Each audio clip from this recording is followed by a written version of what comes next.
Welcome back, travelers, to Legendary Lore, where today we are going to be continuing the Brothers' War story.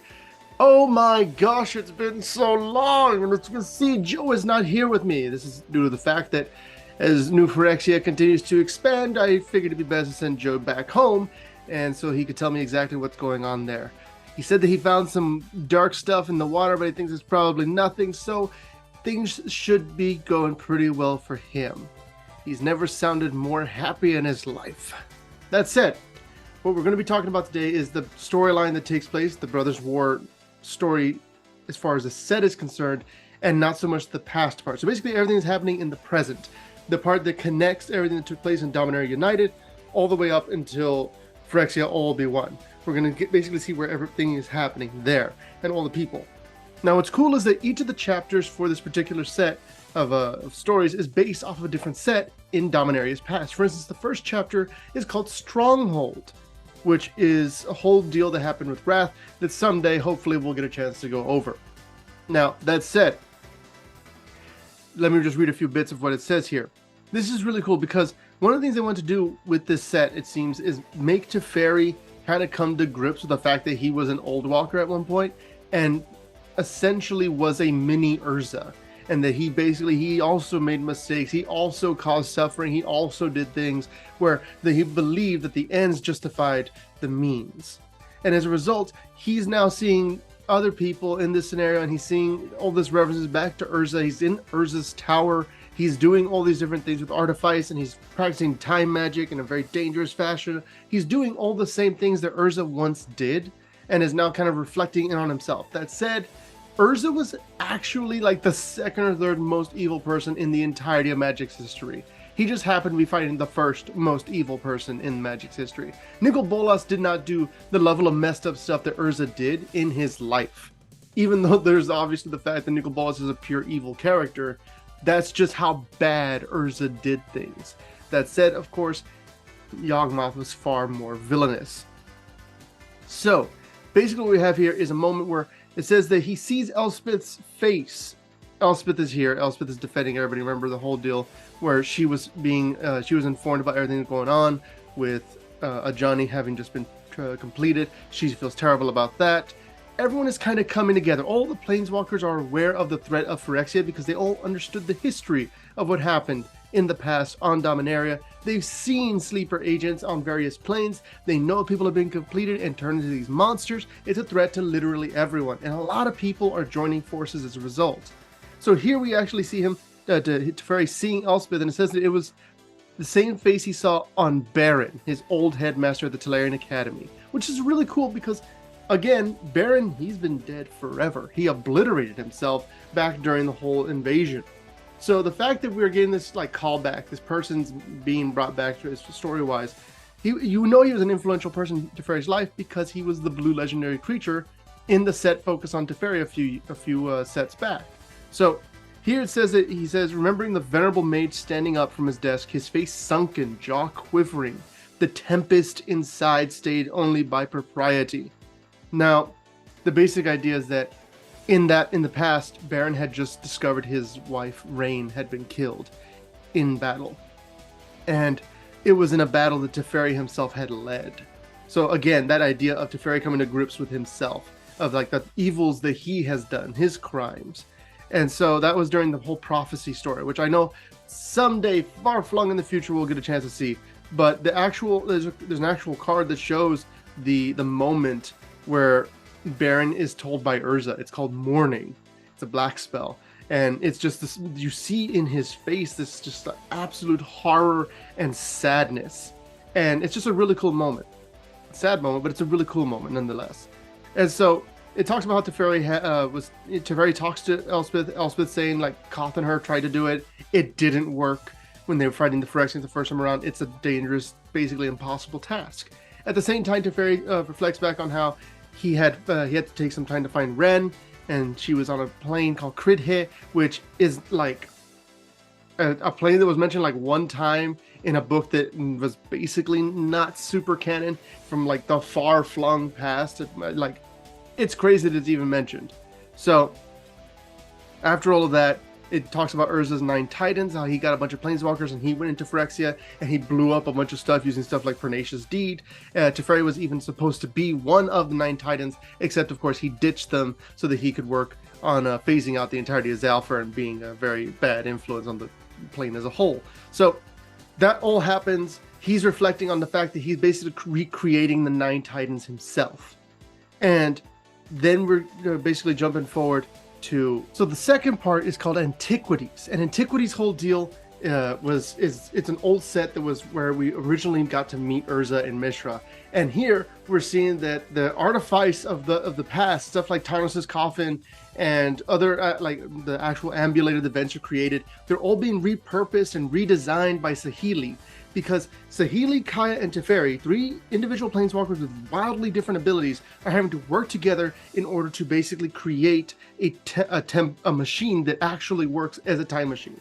And it was able to do it effectively. Because, for instance, Saheeli is a master of artifice. She can create any machine. Now, obviously, the limits of organics she has no control over.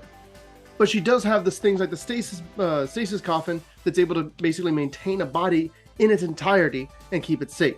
At the same time, Teferi is the one who has the actual time ability. He understands time travel. He's the kind of guy that can actually navigate through the temporal streams without causing a lot of damage, because he's done plenty of damage in the past. So we have Saheeli, who's able to make a time machine, Teferi, who's able to travel through time, but then there's the problem of anything that goes back in time the way they want to do it using a time machine, if it's not made of silver, it's going to be obliterated. Because it will age out. It'll be destroyed. Anything physically going back through time will be obliterated. But with Kaya's help, they're basically able to separate Teferi's soul from his body, which again goes back to the fact that they have the stasis coffin that they're able to actually leave Teferi's body inside of and kind of just shoot him out into the ether so that he can travel through time alongside Kaya's spirit form as ghosts. You may have noticed that the blue Planeswalker card for Teferi, the newest one, actually has a spirit token. That's the basic idea, is that he's removing his soul specifically to go around and do that stuff. It's obviously a lot stronger in the game than it is in the story, but it's a really nice little nod to the idea that he's able to like astrally project himself with Kaya's help. So, with that said, we basically get to go and see how they're working on it, how they're having trouble with it, and how there's an artifact called the Starfield Orb. The Starfield Orb was found previously in an older story, and it was basically a whole thing that happened where they were trying to figure out what was happening. It was where we met Teferi and Nyambi in the original Return to Dominaria set. But the Starfield Orb, we don't really know what it's for. We do say that it says, there's like an inscription on it that basically says to greet me, like to greet him properly. And the basic idea is that the Starfield Orb is it's a special artifact that is powered by soul energy kind of thing, like the spirits of individuals and beings like that. And the reason that they figure out about it is because something had been messing with the time machine's wiring. It had been tearing at the stuff and messing with things. Turned out it was one of Urza's old generals. Their ghost had been given enough power by the Starfield Orb to be able to wreak havoc on them. And eventually Kaya does have to kill it.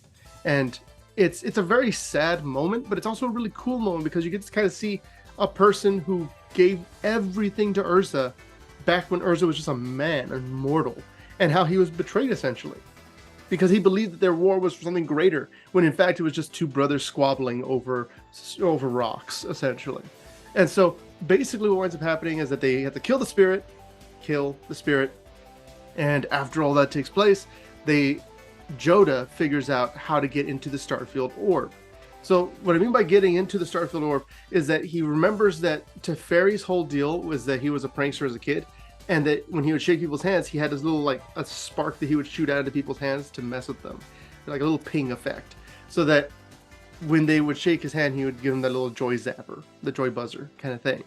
And so Joda does that to the orb. He holds out his hand, he does that whole deal, and he's kind of sucked into it, and he's able to experience what's inside. It's kind of like a little mini TARDIS. And it's basically Urza's cabin from when he was first losing his entire mind with Xantcha by his side, and there's even a Xantcha replica in the actual room itself, as well as a Mishra, which is most likely Retepet, or Rat. not the modern rat, but this rat. And so basically, it's just a really interesting moment where he's able to kind of communicate with these characters and get a little bit more insight into the way things are for Urza and how they were going to be able to try and fight off against the Phyrexians and all that sort of thing. It's just a really cool moment where it was designed for Teferi to go in there because Urza believed that Teferi was the one that was closest to him in personality and capability, which again is going back to the idea that Teferi is a mini Urza in some capacity. Now what's cool is that we have this moment where this pocket dimension exists. We have Xantcha, or a fake Xantcha, Mishra, and they're both here, but they were waiting specifically for Teferi, and they recognize Jodah. Joda's able to actually communicate with them, and he basically tells them no, I'm related to Urza. This is just normal. Teferi is a buddy of mine. He's busy right now.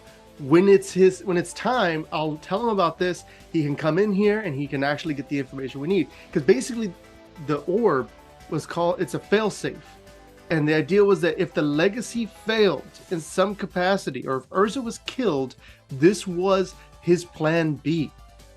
Which up until this point we never knew about. We didn't know there was a plan B because obviously Urza succeeded in his first gigantic attempt. Honestly, this would probably be more like a plan Q than a plan B because he did a lot of other things that also failed. But the basic idea is that this was his next plan. If the legacy, his big gambit, did not go all the way through, then this was what he was going to actually pull off. And he expected Teferi to be the one to execute the plan. Especially because, again, Teferi did not actually go with him into the whole deal of the 9 Titans. So he was the perfect candidate for this particular job. So that means that we basically need to wait for Teferi to go into this area in order to actually find out what that plan was. And I have a feeling that we're going to see the Silex fail in Phyrexia, and that this is going to be like the big deal, the big idea that they have. This is going to be their final gambit to actually try and stop everything. Because obviously the Silex was destroyed in Dominaria United. At the same time, we had Saheeli. And by the way, the reason they're going back in time is to try and figure out how to activate the new Silex. That was mentioned earlier in another episode, but just to make that clear, that's why they're traveling back in time. It's to find the way the Silex is activated. What is the spell that has to be done? What is the button that has to be pressed? Is there a dance involved? That kind of thing. And so that's basically what we have here. Those are the first 2 stories actually in this whole deal. So we're going to go into the next 2, which, oh my gosh, it's going to get crazy. So I'm just looking forward to it, and we'll see you guys in the next episode. Until next time, travel.